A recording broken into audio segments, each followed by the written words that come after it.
Shalom jemaat, selamat pagi, selamat bangun tidur, selamat. Hari ini kita berjumpa lagi dengan saya, Pendeta Christian. Kita akan membaca, merenungkan firman Tuhan untuk kita dengarkan bersama dalam morning call pagi hari ini. Untuk itu, mari kita berdoa.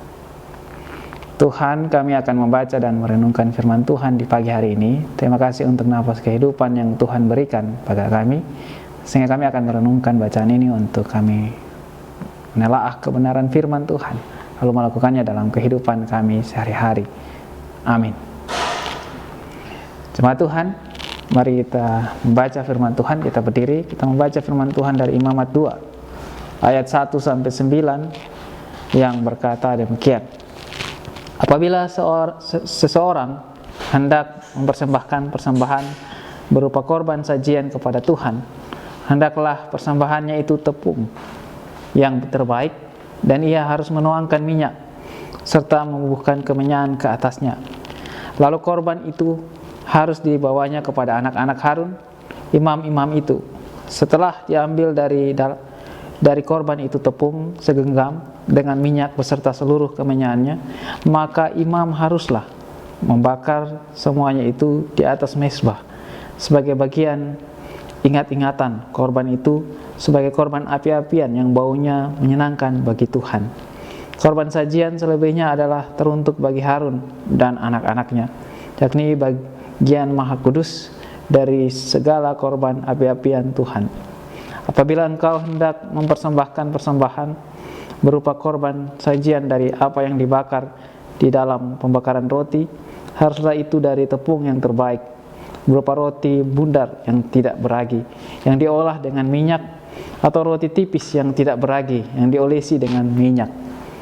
Jikalau persembahanmu merupakan korban sajian dari yang dipanggang di atas panggangan, haruslah itu dari tepung yang terbaik, diolah dengan minyak, berupa roti yang tidak beragi. Korban itu harus dipotong-potong, lalu kau tuangkanlah minyak ke atasnya, itulah korban sajian. Jikalau persembahanmu merupakan korban sajian dari yang dimasak di dalam wajan, haruslah itu diolah dari tepung yang terbaik bersama-sama minyak. Maka korban sajian yang diolah menurut salah satu cara itu haruslah kau persembahkan kepada Tuhan, yakni harus disampaikan kepada imam yang membawanya ke mezbah. Kemudian imam harus mengkhususkan dari korban sajian itu bagian ingat-ingatannya, lalu membakarnya di atas mezbah sebagai korban api-apian yang baunya menyenangkan bagi Tuhan. Demikianlah firman Tuhan. Shalom Bapak Ibu jemaat yang terkasih. Hari ini kita berbicara soal memberikan yang terbaik bagi Tuhan. Hari ini juga kita bicara soal kitab Imamat. Kitab Imamat ini ada yang bilang bahwa ditulis oleh para imam. Makanya kalau Bapak Ibu baca ayat demi ayat, bagian demi bagian dari kitab ini, kita melihat ada banyak hal yang menjelaskan tentang petunjuk-petunjuk tentang ibadah, tentang persembahan, tentang bagaimana tugas para imam, tugas umat Tuhan, lalu dalam kaitannya dengan memberikan yang terbaik bagi Tuhan. Hari ini di pos kami bicara soal memberikan yang terbaik, itu bicara soal mereka yang saat ini sedang melakukan panen padi. Jadi banyak jemaat yang kemudian pergi ke ladang untuk memanen padi gunung. Padi gunung itu menurut mereka tidak ditanam begitu saja, tidak menggunakan pupuk. Jadi dia akan diolah dan kemudian masa panennya sekarang. Makanya walaupun di tengah-tengah wabah ini, petani khususnya di pos Tabalar, di tempat ini, pagi-pagi benar mereka bahkan ada yang nginap di sana. Katanya suasana pagi itu menggambarkan semangat. Suasana pagi itu membuat kita merasakan ada sesuatu yang baru. Sehingga mereka kadang-kadang nginap di sana, terus panen dan sebagainya. Lalu kemudian ada yang kadang berbagi dengan sesama, tapi ada juga yang kemudian dijual untuk kebutuhan sehari-hari. Dalam hal ini, Bapak Ibu juga tahu ada tepung beras, ya kan? Ada tepung yang dibuat dari beras. Tapi karena dalam bacaan ini, Kitab Imamat sedang bicara juga tentang tepung. Dia selalu bicara soal mempersembahkan persembahan korban sajian. Sajian itu sesuatu yang dipersembahkan kepada Tuhan untuk sebagai suatu bentuk penghormatan. Karena ada beberapa jenis persembahan korban syukur yang Bapak Ibu baca, Bapak Ibu lihat dalam Kitab Imamat ini. Tapi dalam konteks ini, ketika kita merenungkan pujian sajian ini adalah sebuah penghormatan kepada Tuhan. Di pos, bahkan di Tabalar ada yang namanya ibadah panen. Ini juga bagian dari mensyukuri pemberian Tuhan yang terbaik dalam kehidupan mereka, terutama hasil panen, terutama padi dalam kehidupan di Tabalar, pos Pelkes Bukit Muria Tabalar. Nah, itulah kenapa ketika ayat pertama bicara soal apabila itu sesuatu yang akan dilakukan atau akan dipersembahkan kepada Tuhan, korban sajian hendaklah mempersembahkan tepung yang terbaik. Nah, berarti di sini beras yang terbaik lah, yang sangat baik, kualitas yang baik untuk dipersembahkan kepada Tuhan. Entah itu nanti dilelang lalu dijadikan dalam bentuk uang untuk membantu pelayanan, atau itu untuk berbagi sukacita dengan sesama dalam ruang lingkup persekutuan. Di sini dikatakan lalu korban itu harus dibawanya kepada anak-anak Harun. Siapa mereka? Mereka adalah turunan para imam. Mereka yang mengurusi tentang ibadah. Mereka yang mengurusi tentang bagaimana kemudian ketika orang masuk pada Bait Allah itu ada ruang Maha Kudus. Itu hanya para imam yang bisa untuk masuk ke dalam dan memberikan persembahan bagi Tuhan. Nah, di sana keturunan imam inilah, anak-anak Harun inilah yang dipanggil untuk bertugas untuk melakukan itu. Makanya di sana dibilang korban itu harus ke atasnya, lalu korban itu harus dibawanya kepada anak-anak Harun, imam-imam itu. Setelah diambil dari korban itu tepung segenggam dengan minyak beserta seluruh kemenyaan. Kenapa ada minyak, ada kemenyaan? Nah, ini kita bisa lihat bahwa ada asap-asap yang kemudian selalu dalam tradisi perjanjian lama menjadi sebuah simbol bahwa ada aktivitas untuk menyembah Allah atau memberikan yang terbaik bagi Tuhan. Simbolisasi inilah sebenarnya yang mau menunjukkan tentang keseriusan umat Tuhan dalam membawa hidupnya bergantung sepenuhnya pada Tuhan. Bicara soal kemenyaan, bicara soal minyak, maka ini bicara soal tugas para imam. Makanya dikatakan harus, ada kata harus karena para imam yang melakukannya. Ya, karena kitab ini ditulis oleh para imam, maka aktivitas-aktivitas ini ditujukan sebagai petunjuk bagaimana kemudian orang melakukan ibadah itu sendiri. Di pagi hari ini kita merenungkan tentang hal itu. Agak ribet ya untuk merenungkan tentang bacaan ini, tetapi ini memberikan satu gambaran pada kita tentang bagaimana kita memahami petunjuk-petunjuk dalam memberikan yang terbaik bagi Tuhan. Di sana kita lihat selalu ditekankan dari ayat 1 sampai 9 tepung yang terbaik.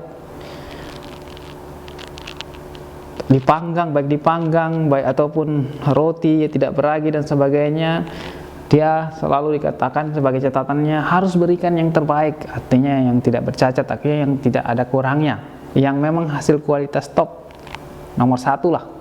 Kalau barang itu produk yang sangat mahal atau yang terbaik yang dihasilkan. Dalam konteks ini, beras misalnya, ya pasti umat Tuhan memberikan yang terbaik bagi Tuhan. Persoalannya, bicara soal memberikan yang terbaik, ketika kita memaknai dalam morning call pagi hari ini, atau konteks kita pagi hari ini, kita melihat tentang bagaimana bangun pagi itu secara produktif, lalu bagaimana semangat pagi itu membawa keteraturan dan kedamaian, karena kita berfokus pada apa yang mau kita kerjakan bagi Tuhan.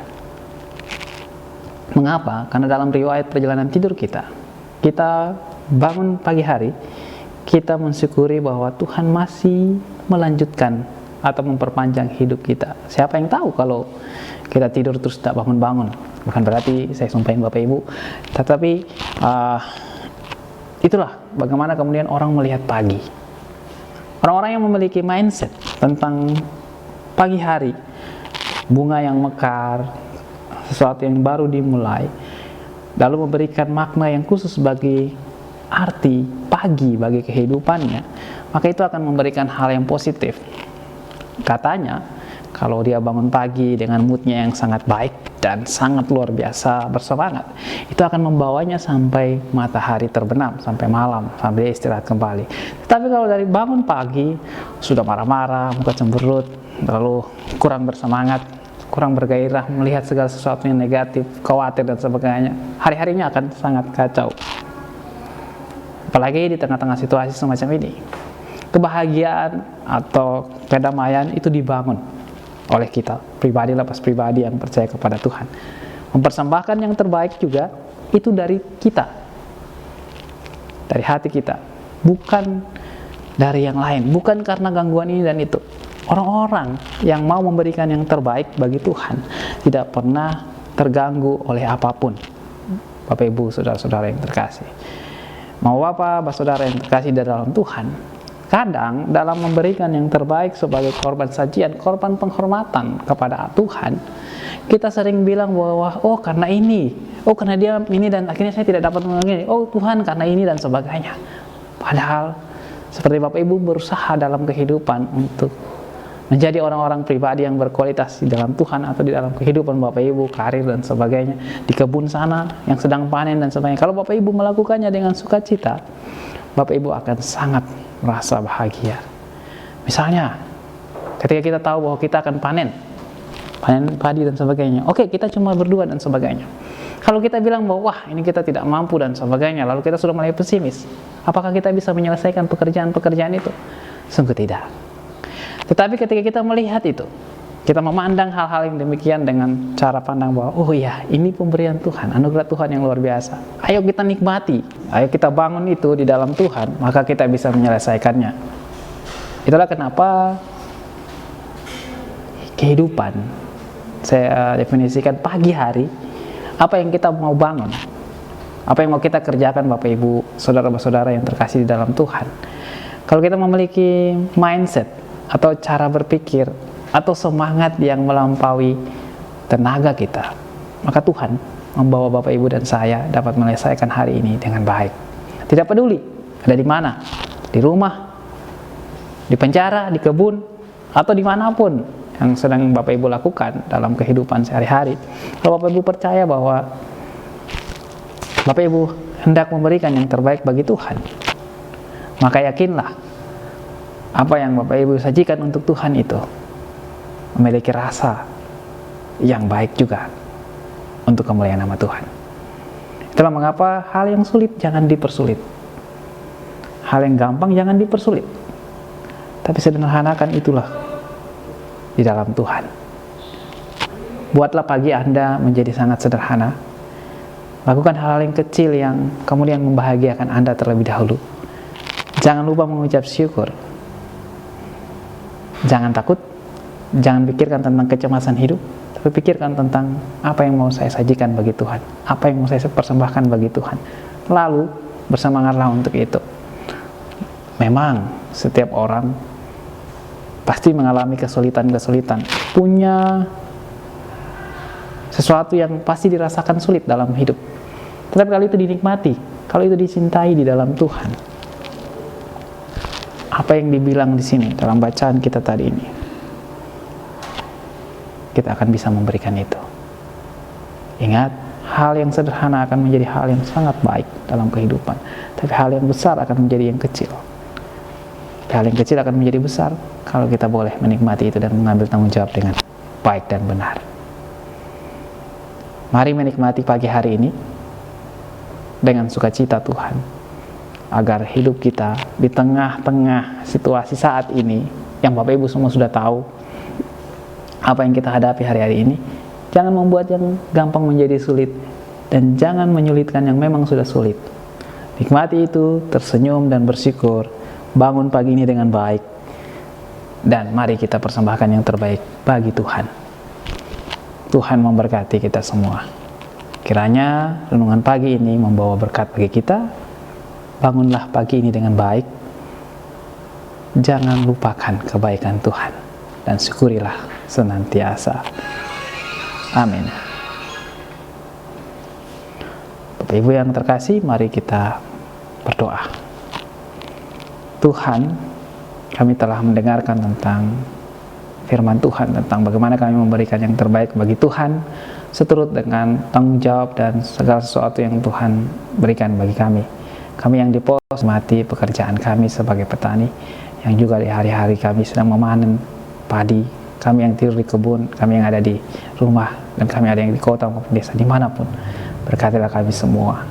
Tuhan juga memberkati saudara-saudara kami yang sakit, yang terkena virus, atau yang ada dalam karantina, ada dalam ruang isolasi. Tuhan kuatkan mereka, pulihkan mereka, dan buatlah mereka bahagia untuk mampu mengucap syukur di dalam Tuhan. Kami percaya kami harus membangun pagi hari ini dengan baik dan positif. Apapun yang masih kami hadapi, yang membuat kami terbeban berat untuk segala sesuatunya, biarlah Tuhan memampukan kami untuk memperbaiki dan membangun sesuatu yang baik, yang kami persembahkan sebagai persembahan yang hidup untuk kemuliaan nama Tuhan. Terima kasih Tuhan untuk segala sesuatu yang Tuhan masih berikan dalam kehidupan ini. Sertai dan berkati bahkan orang-orang yang mendengarkan Morning Call pada pagi hari ini. Tuhan, sempurnakanlah kehidupan mereka. Biarlah kami juga menerima damai dan kebahagiaan itu menurut ukuran yang Tuhan kehendaki dalam kehidupan kami di pagi hari ini, sampai kami tidur kembali di dalam rahmat dan kasih Tuhan. Sucikan dan kuduskan setiap aktivitas kami yang dimulai dari pagi hari ini, dan ajarlah kami untuk selalu menaikkan syukur. Kehidupan bangsa dan negara kami serahkan padamu. Gereja GPIB secara menyeluruh, fungsionaris, pendeta, majelis jemaat, dan semua para imam yang mengambil bagian dalam peribadahan, yang memberi petunjuk di tengah-tengah krisis ini untuk beribadah pada Tuhan. Kiranya Tuhan memberkati. Dalam nama Tuhan Yesus Kristus kami berdoa. Amin. Demikian Morning Call pagi hari ini. Kiranya segala sesuatu yang Bapak Ibu kerjakan di pagi hari ini, di tengah-tengah pandemi ini, memberikan kita sukacita di tengah-tengah tantangan yang berat dalam hidup. Yang sedang panen, selamat berpanen ria. Yang sedang di rumah, dimanapun, selamat menikmati hidup. Bangunlah pagi ini dengan sesuatu yang terbaik dalam kesederhanaan bersama Kristus. Terima kasih. Sampai jumpa.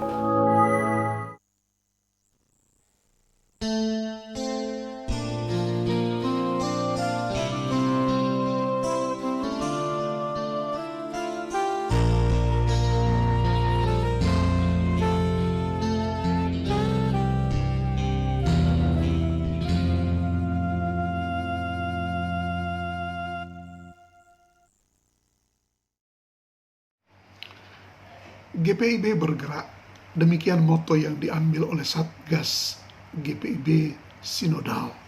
Kami sudah berbuat banyak menanggulangi dampak COVID-19, namun masih banyak juga yang membutuhkan. Karena itu kami menghimbau warga jemaat ataupun simpatisan untuk boleh berpartisipasi dalam penanggulangan dampak COVID-19 ini.